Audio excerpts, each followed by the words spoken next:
அமலாக்கத்துறை எடுத்த நடவடிக்கையை அடுத்து கிட்டத்தட்ட 550 நாட்களுக்கு மேலாக சிறையில் இருந்த திரு செந்தில் பாலாஜி வெளியே வந்து அவர் கவனித்த அதே துறையில் நீடித்துக் கொண்டிருக்கிறார். மீண்டும் அவருக்கு நெருங்கிய வட்டாரத்தில் இருக்கும் நபர்கள் மீது அமலாக்கத்துறை ஆக்ஷனில் இறங்கியிருக்கிறது. அது மட்டுமல்ல, திமுக எம்பி ஜெகத் ரட்சகனுக்கு சொந்தமான பல மதுபான நிறுவனங்களுக்கு தொடர்புடைய இடங்களிலும் அமலாக்கத்துறை சோதனையிட்டு வருகிறது. இந்த சோதனைகளில் கிட்டத்தட்ட 10 கோடிக்கு மேல் ரொக்கமாக கைப்பற்றப்பட்டதாக கூறப்படுகிறது.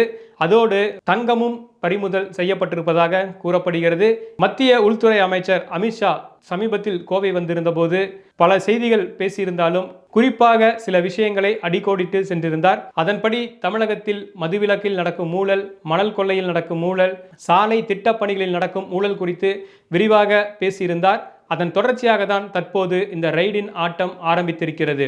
கொங்கு பகுதியில் தற்போது அமைதியாக ஆதிக்கம் செலுத்தி வரும் திரு செந்தில் பாலாஜிக்கு நெருக்கடி கொடுப்பதற்காகவும், அதோடு மட்டுமல்ல, டெல்லி, ஜார்க்கண்ட் போன்ற மாநிலங்களில் எப்படி மதுவிலக்கு கொள்கையில் ஊழல் கண்டுபிடித்து அங்கிருக்கும் முதல்வர்கள் சிறை வரை சென்றதற்கான ஒரு நடவடிக்கை எடுக்கப்பட்டதோ அதே போன்ற ஒரு நடவடிக்கையை தமிழகத்திலும் அமல்படுத்துவதற்காக மத்திய அரசு தீவிரமாக இருக்கிறது என்கிறார்கள் அதிகாரிகள் வட்டாரத்தில். அதன் ஒரு போக்குதான் தற்போது நடந்து வரும் இந்த ரெய்டு என்கிறார்கள்.